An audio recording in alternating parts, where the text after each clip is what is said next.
অনেকেই বলেছেন 100 মানুষ সাক্ষী দিয়ে সে জান্নাত পাবে।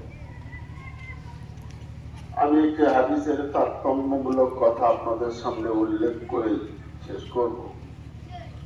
রাসূল পাক সাল্লাল্লাহু আলাইহি ওয়াসাল্লাম বিশ্ব মুমিনদের শুহুদুল্লাহ বলে আখ্যায়িত করেছেন। ওয়াল মুমিনুনা শুহুদুল্লাহি ফিল আরদ, হাদিসের শেষ অংশ। রাসূল বলছেন, এই জগতের মধ্যে, দুনিয়ার জমিনে আল্লাহর সাক্ষী হলো মুমিন সম্প্রদায়। অর্থাৎ এই মুমিনরা যার ক্ষেত্রে যার ব্যাপারে যে সাক্ষী প্রদান করবে, আল্লাহ রাব্বুল আলামিন তাদের সাক্ষীকে গ্রহণ করবেন। ওই যে হাদিসের শেষাংশ পড়েছি, ওই হাদিসের উপরাংশে উল্লেখ আছে, একজন সাহাবী একজন মাইয়েতের লাশ নবীজি সাল্লাল্লাহু আলাইহি ওয়াসাল্লামের কাছ থেকে নিয়ে যাচ্ছেন।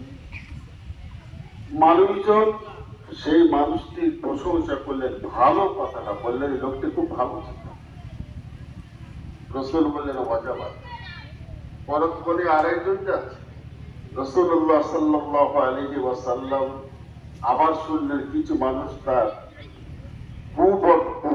কুকথা বর্ণনা করছে, তার অসৎ হওয়ার কথার বর্ণনা করছে। রাসূল বললেন ওয়াজাবাত। চুপ করে থাকতে পারলেন না। একজন সাহাবী বললেন কুলতা লিহাদিহি ওয়াজাবাত ওয়া লিহাদিহি ওয়াজাবাত। আপনি প্রথম মাইয়েতের জন্য বললেন ওয়াজাবাত, দ্বিতীয় মাইয়েতের ক্ষেত্রে বললেন ওয়াজাবাত, এর তারতম্য কি? রাসূলুল্লাহ সাল্লাল্লাহু আলাইহি ওয়াসাল্লাম বললেন শাহাদাতুল কওম, জাতির সাক্ষী, ইমানদারদের সাক্ষী। ওই মানুষটির ভালোর উপরে যে এসে আমি বলেছি ওয়াজাবাত, অর্থাৎ ওর জন্য জান্নাত আছে। আর যে মানুষটি খারাপ হওয়ার ক্ষেত্রে তারা কথা বললো আর আমি বললাম ওয়াজাবাত, অর্থাৎ সেই ব্যক্তির জন্য জাহান্নাম আছে। তারপরে রাসূলুল্লাহ সাল্লাল্লাহু আলাইহি ওয়াসাল্লাম বলছেন ওয়াল মুমিনুনা শুহুদুল্লাহ, ইমানদার সম্প্রদায় আল্লাহর সাক্ষী ফিল আরদ, জমিনের উপরে। তা আপনারা যারা জুটেছেন সকলেই সাক্ষী। এইবার আমি দুটো কথা এই ভাইয়ের প্রসঙ্গেই বলবো। আমারই ভাই, শুধু ভাই নয়, ছাত্রও বটে। যাই হোক,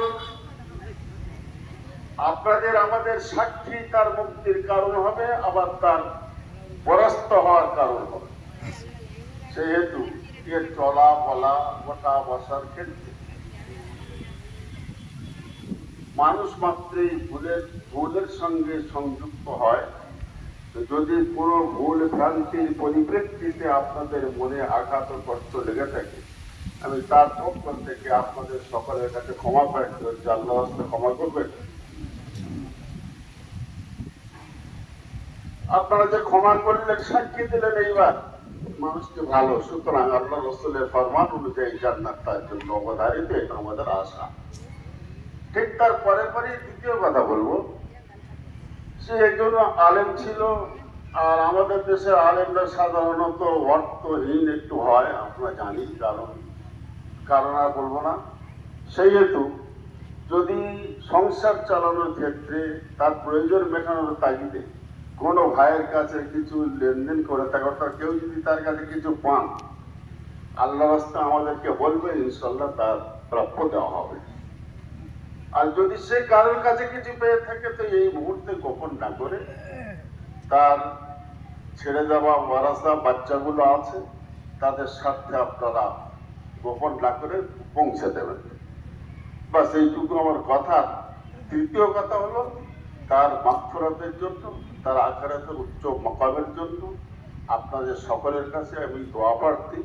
আল্লাহ তাআলা যেন তাকে জান্নাতের আলা মাকাম দান করেন। সর্বোপরি আল্লাহ পাক যেন তার উপরে অতি অতি সন্তুষ্ট থাকে।